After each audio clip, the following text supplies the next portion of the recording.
Growing onions can be a rewarding experience, and it's not too difficult to get started. Here are some steps to follow. Choose the right type of onion. There are several types of onions, such as white, yellow, and red onions. Decide which type you want to grow based on your taste preferences and growing conditions. Prepare the soil.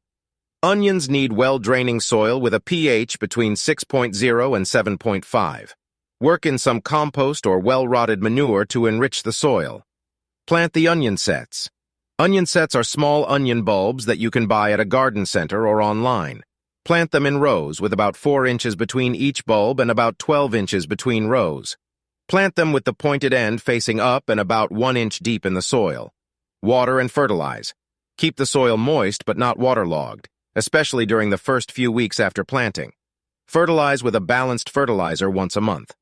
Weed and thin the onions. Onions do not compete well with weeds, so make sure to weed regularly.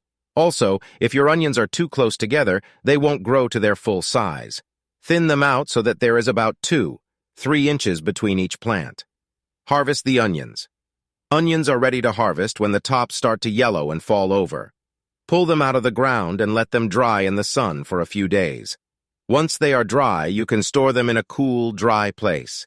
By following these steps, you should be able to grow your own delicious onions.